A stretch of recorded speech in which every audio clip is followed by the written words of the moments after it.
everyone, and welcome to Time to Shine, episode 6. You'll notice we have a new person on the panel this week. It's the lovely Joley, and she's here to talk about mental health and more specifically about health anxiety.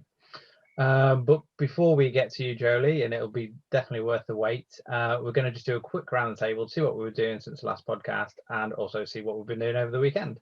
So I'll hand over to Mel in the first instance, if that's okay. Hi, John. Yeah, I've been having a really good weekend, actually.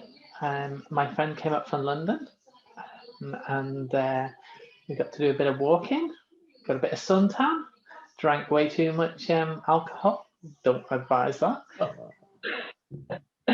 But yeah, lots of really good for my own mental health because I was really struggling a little bit. Yeah, that's just nice. Cool. What about you, Rohan? What have you been up to? See, you've got your hair cut. Oh, Mel, you know, I was trying to be very discreet about that, but I should know that discretion ain't your word du jour, is it? And what? Anyway, yeah, I've been enjoying the fruits of being emancipated from lockdown. It was a fabulous bank holiday. It was lovely and hot and sunny here, and I managed to engage in some outdoor activities, including fine dining, staying in the garden, and of course getting my hair cut. Though actually that was indoors, not outdoors. But I digress. And of course, unfortunately, I had to do some work as well. Hey ho, you have to take the good with the bad, don't you? But I'm not saying which is good and which is bad. I'll let you, the viewer, decide. Well, that's enough from me, and over to you, John. Why, thank you. Back to me. So yeah, I had a good bank holiday weekend. Did some stuff in the garden. Saw family. Went out for food as well. Rohan, you didn't mention any social intercourse this time, but hey. And picked up a new car yesterday, which is good. So got to get out and about in that over the weekend just to see how it works and all that sort of stuff. So it's quite nice. New car day. Always love new car day. What's your new car? It's a Vauxhall. I've not had a Vauxhall before. It's a Grandland X, so it's a small SUV. Similar size to the Qashqai or something like that. So yeah. You're not seen driving around with your roof down as well? Yeah. I went out in the MG convertible. That was lovely. On a nice sunny day like this, it's great to get out in. It's raining here. Is it? Oh, it's been beautiful here all day. Yeah, lovely sunshine, so bright.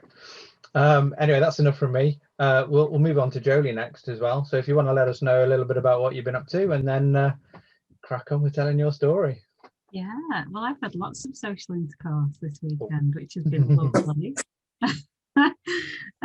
Yeah, I saw my sister and my little niece, who's one. She was a lockdown baby, so I've not got to see her much recently, which was lovely. So lots of auntie cuddles. I've been in the garden. I like all actually getting outside really helps with my mental health. I've been struggling a little bit lately with my anxiety. So it's all good, you know, all these social interactions and gardening and getting out the house just really helps. So it's been a good weekend. Joley, if you don't mind me asking, you mentioned your anxiety. I was just wondering, how does that manifest itself? Yeah, so I suffer with health anxiety. So back in 2018, my daughter started to develop. She was 2 then. She started to develop pain in her leg, and I think we all are guilty of it. I googled leg pain in children, obviously ended up diagnosing her with a serious illness. But from that point, the worrying started to get out of control, to the point where I was pretty much immobilized by anxiety and worrying about my daughter. So she had some blood tests and she got checked over by the doctor and she got all clear. And I was sort of waiting for that cloud to lift, that cloud of anxiety, but it didn't. It just transferred onto me. So I ended up in April time of 2018 being completely obsessed with checking my body for lumps and bumps and convinced myself that I was really, really poorly with no evidence to back it up. I was hounding my doctor. I think one week I went to the doctor 3 or 4 times, and eventually got put on some medication, some sertraline it is, and it's quite a common anti-anxiety medication. But I've been on that for 3 years now, and I'll probably be on it for the rest of my life. So yeah, so that was how it all started, and since 2018, really, it's been a case of managing it and having talking therapies. I've made much use of EAP. I've used loads of their counselling sessions, probably sick of hearing from me now, and some NHS treatment as well. So I'm handling it, but the pandemic has made it more difficult, I think. So are there any specific, I know you talked about how it was started, but are there any particular, you said you were handling it now, are there any things that could trigger your anxiety? Yeah, I mean, it's anything to do with illness, really. Either one of my kids getting poorly, my husband getting poorly, me having a headache. You know, a headache for me can turn into a brain tumour very, very quickly. I have very dark thoughts when I'm feeling that way. So for me, it's anything health related, either in myself or my family. And also, whilst I think charities do an amazing job of raising awareness about serious illness, actually for me that can be a trigger. Seeing adverts on the TV and you see I think the children with cancer advert in particular, I have to switch it off, because otherwise it would start a turmoil in my brain that would just go on and on and on. So there are things that I avoid. It's probably not the best approach, but it works for me. So yeah, those are the triggers. They must be quite, I mean, I'm surmising here. I mean, it sounds like it's very difficult, can be very difficult to cope with on a day-to-day basis. Do you find that? Yeah, I do. And some days worse than others, actually. So some days I'm absolutely fine. And, I can go several weeks and months actually now, 3 years into the journey, where I'm absolutely fine. And then something will happen and bam, I'm back to square one. But the medication helps. So the medication it doesn't fix everything, but it keeps you on an even keel thoughts wise. So it sort of blocks those really deep, dark thoughts that I might have had prior to being on the medication, and just regulates things. So I have less highs and lows with the medication. I hope you didn't mind me, probing like that. Not at all. I've got a quick question, if I may. So when you're having a really, really bad day, and obviously you've taken the medication, is there anything else that can sort of pull you up out of that depression? Is that family being around, having a cuddle with your daughters or your husband or whatever? What can bring you up a little bit from that? Yeah, for me, it's keeping busy. So I'm notoriously busy. I never stop, but that for me is helping occupy my mind. If I'm not thinking, then often it's helpful. Yeah. Cuddles with the kids, just seeing the kids enjoy themselves, seeing them happy and healthy is really helpful. My husband is very patient and very supportive, so I'm very lucky for that. But it's things like reading and walking and getting out, and there's a temptation to fall into a hole of not talking to people and sitting on the sofa and moping, for want of a better word, and slumping into a darker hole. And it's really easy to get into that situation. So for me, it's doing everything possible to sort of claw my way out of that. Cool. Thank you. I noticed you've been doing some skincare and things online. Yeah. Has that really helped with kind of you feeling better about yourself, and so feeling healthier? And so that's something that's quite new actually, but looking after my body really helps. So I've sort of started learning more about eating healthily and using food as medicine. That's helped. Looking after my skin, taking vitamins, so all of those things are all really positive. I know that I'm doing the best that I can for my body, and the body is a source of anxiety, isn't it? So yeah. It's helpful. Awesome. So thinking about kind of going back to normal, you said the COVID was kind of been quite good for your anxiety in some ways. Yeah. I guess it's that being locked in and kind of safe. the idea of kind of going back to a new normal, or even from what you've just been talking about, the injections, and you keep hearing all these side effects and things like that. Does that actually trigger anything? Is that?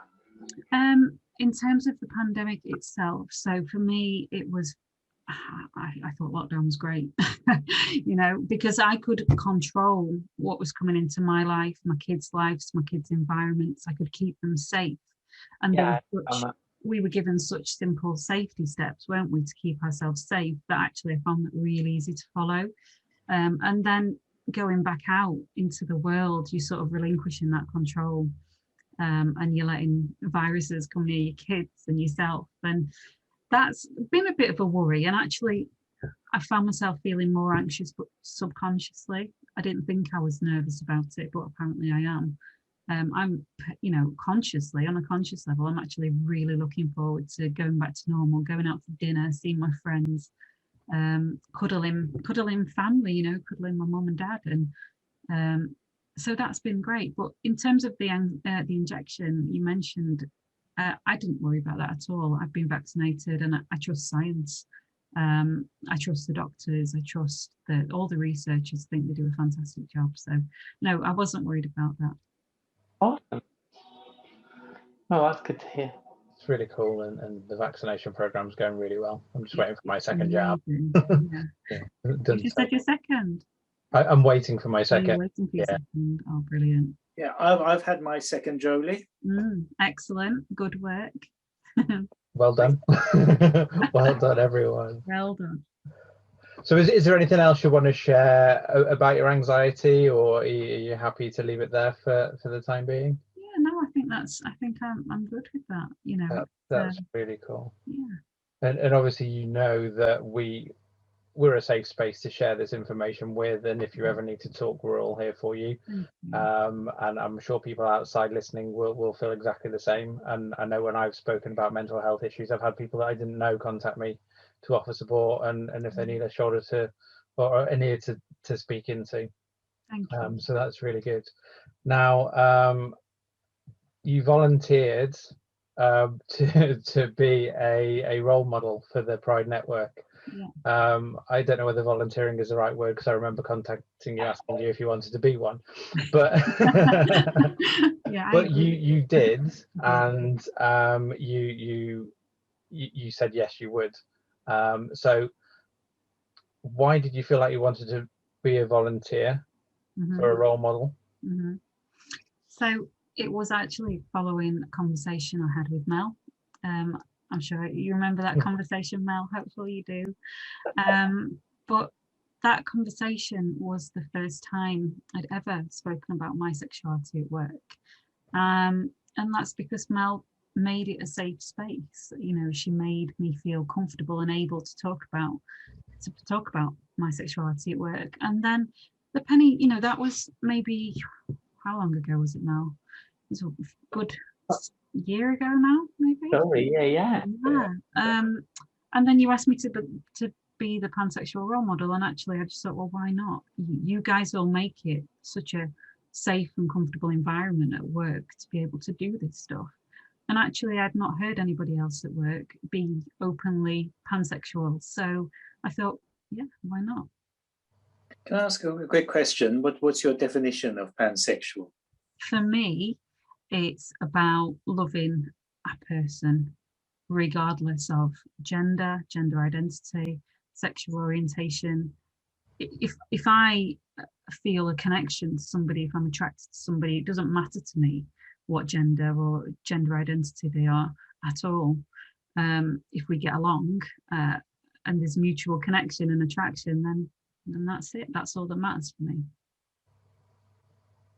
Very good, very good. And obviously pansexual is different to bisexual as well. Yeah. So a lot of people understand the bisexual terminology a little bit more. Yeah. So sometimes it's good to explain the differences of that. Yeah. And I know that when we were discussing it and you being a role model, you were speaking to your manager, I think it was, about whether you could do it and that sort of thing, and they agreed. So what has the reaction been from that person and other colleagues that have come across to you when you've come out to them or whatever? Yeah, I think people have been very supportive. I've certainly not come across anything negative at all. Some colleagues have said absolutely nothing. And actually, that was a bit of a Yeah. bit of a surprise because, when you give that information out about yourself, essentially what you're doing is making yourself vulnerable. You're giving out this really personal information. And for me, that's stuff that I haven't even discussed with my own parents. So to have somebody not react at all sort of makes you think, I know they must be thinking something. Why don't they express it? Even if they just say, well, what does it mean to be pansexual? That'd be fine. I'm happy to explain. Yeah, and that's a good message for other people that might be listening. It's like if somebody opens up to you about something so personal to them, saying nothing is odd. I think it's just like why haven't they said anything? Yeah, it's just validating what you've said. Even if they just say, good for you, or that's really brave. But to say nothing, it almost feels like you're not being acknowledged for who you are when you've said, this is who I am. Yeah. I think it's really important for us as individuals and people to be acknowledged and to be recognized for who we are, and to be sometimes met with a stoic wall of silence. Sort of invalidates your. I feel it sort of could invalidate your identity. In a way. You also on there, you don't want people to come back and say, well, oh, it's okay because I'm all right about that, because then that makes it about them and it's about you. You've been the one that's vulnerable. Yeah. You don't want them to say, oh, well, I'm okay about it, because that's not the reason you've told them. No. You've told them because you want to share that piece of information because you feel that they're a safe person to talk to. Yeah. And you're making it vulnerable. So all you want is acknowledgement that you've done that. Like you say, is just like, oh, that's great.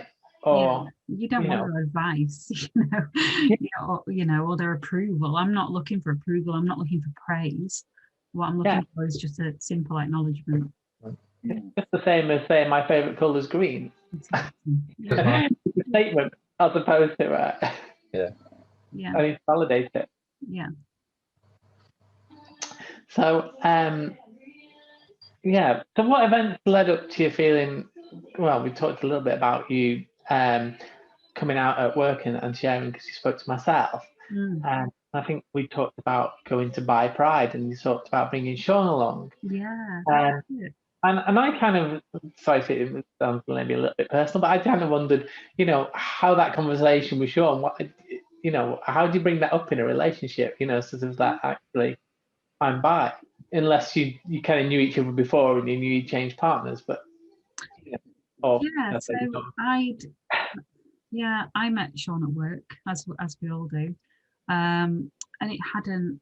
He hadn't been party to any previous relationships I had, but it's just one of the things that came up in conversation when we were talking about previous partners, and I'd said to him one of my previous partners was female, and he was like, oh, that's interesting, but because I was already in a we were comfortable, we were friends and first, and then we moved on into a relationship, so I knew that he would be fine whatever, because obviously he knows that I'm in a relationship with him, so any previous partners are irrelevant.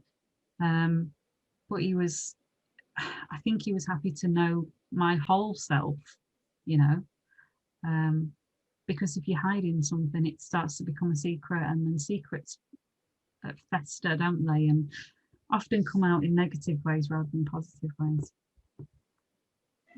I think sometimes you're right, and sometimes people fear the fact that when you say you're bi or you're pansexual or pan, that means that they're not enough. And it's not the same as that. Not at all. It's not that you want to have, a polyamorous relationship. That's a completely different thing. It's the fact that, you're attracted to a person or a personality. Yeah. And that is what is, the thing that brings you together. Yeah. And it's irrelevant, sort of the mechanics are irrelevant.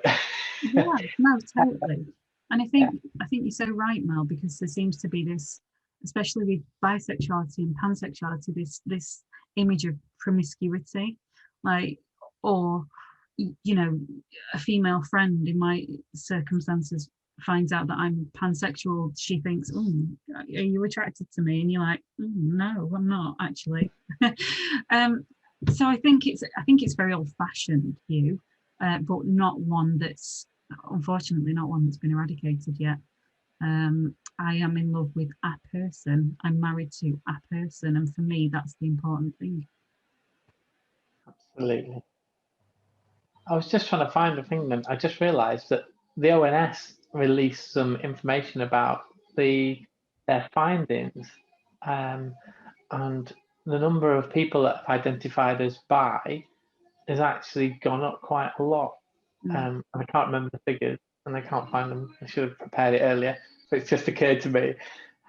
But people that are feeling confident about being open, about being bisexual, I think that's a really good thing, that people are actually much more aware. Yeah, and it's not based on any science, but I think we will see an increase in people identifying as pan really soon, as people figure out what pan is. I mean, even for myself, I've never heard the term pansexual until about 5 years ago, and until then I would have identified as bi, but actually for me it's not limited to just men and women. It's anybody of any gender. It's irrelevant to me, so I think it's a better fit for me personally. Well, what makes you say that you think there'll be an increase in people identifying as pan? Is that because you think people will get to know of this term, or? Yeah. I think probably everybody's a little bit pan. Everybody falls in love with a person, don't they? I think as the terminology gets out there and people sort of the awareness comes, I think that's when it might go up, and that people might start to identify as pan rather than bi. It's just a feeling. It's not based on any science. I'm sure Mel will find an ONS stat about pan. Yes, I'm sure she will. Watch this space for that. That's very cool. And I think the younger generations are a lot more aware of all the different terminology now. And I've spoken to other people, and their kids are sat in the back of the car talking to their friend about such and such who's non-binary now. And these are sort of teenagers talking about that sort of stuff, about like younger teenagers, maybe 13, 14.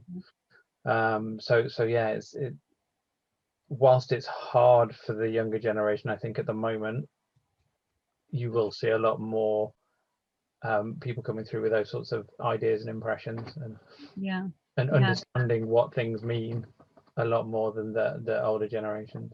Yeah, and isn't it lovely that they feel comfortable to do that and comfortable to talk about it? I've got 2 young daughters. My daughters are 7 and 4, and I hope they grow up with the same comfort and confidence to be who they are. It goes in, sorry. No, I was just going to say it just shows how far society in this country has come, hasn't it? 100%. It's quite nice. Still a little bit further to go, but we've done really well so far. Yeah, I think. So interestingly, in 2019 there was a Mori poll, and Gen X said 15% of Gen X said that they were other than exclusively heterosexual. Sorry, it went up to 30% for Gen Y, and it's gone up to 34% for Gen Z. So, like you say, there are stats to prove that. So just to confirm that, what are Gen X, Gen Y, and Gen Z for people that might not know? No. So Gen Y would be millennials. So that's kind of 94 onwards, I think, is the boundary. Right. So I think I don't definitely know. Is it 2004? I don't want to shoot myself in the foot with this. Google. I'm not trying to trip you up. I just don't know. I just don't know. Then why is There might be millennials people watching different? that don't know either, so we could probably get Very that information out afterwards. Well, I think I'm trying to trip you up. Yeah. I'm not at all. Thanks for the trick question. It'd be interesting to find out and get it out later on. That would be interesting. It would. It would. So, Super stuff. have you any more questions, anybody? No. Oh, I've got. Sorry. Oh, no, it's got. Waiting for John to get it out. Which is what he said earlier. I was going to say, how does that play out with, family and your children? Yeah. You see, I have never had a conversation with my parents about my sexuality ever. And it's not because I think they would make me feel uncomfortable or because they wouldn't accept it. It's just not something that I've ever felt the need to discuss with them. I think as far as they see it, I'm married to a man. Why is it relevant? I just don't think, I just wouldn't be comfortable sharing it. I don't know, maybe they'll see this webcast and it'll be a revelation for them, who knows. It's just a choice I've made, and it's a personal choice. And I think often it's easy to be out with work colleagues and friends, isn't it? I think we all, I don't know. I just find it more difficult with my parents. So we've never had that conversation. But in terms of my kids, they're a bit young at the moment, I think, to understand. They know that mummy and daddy love each other, and that's, in their little world, that's all that matters. But as they grow up, I'll absolutely be encouraging them to be whatever they want to be. I will love them the same. It's absolutely irrelevant to me. As long as they're safe, happy, and not hurting anybody, that's all that matters. Amazing. So while you were talking about that, I just decided to quickly Google. Generation X is 1965 to 1980-ish. Generation Y, or millennials, is 1981 to 1986. Zoomers, or Generation Z, is 1987 to 2012. And the next generation from kind of early 2010s to mid-20s is called Generation Alpha. Oh. So there you go. There you I go. thought I was millennial, actually, so I'm wrong. Well, I think there's different. I guess that was just one, but it's roughly around. You can call yourself a millennial. Make a difference. That's cool. I don't have any further questions. Rohan, what about yourself? Well, I'm happy to learn. I'm Generation Alpha. X. And Joley, have you got any questions for us or anything else you want to say before we head off? I just want to thank you guys for making this such a comfortable, pleasant experience, and also for the work the three of you do in Fujitsu Pride, because without you, it would be so difficult for anybody to have these kind of conversations. And you've made such an impact on the organisation. So thank you for everything that you do for us, because the world would be a much duller place without you guys in it. Thank you so much. That's really cool. Yeah, that's really kind. And Joley, if I could say thank you very much for sharing your really personal experiences. Yeah. It's been inspirational listening to you, and I wish more people had the courage to take the steps you've taken. Thank you. Hopefully you do. That's amazing. Well, if everybody's grilling for Joley, I'll just finish off with can we stay safe? Stay proud. Stay proud, everyone. See you soon. Bye. Bye. Bye.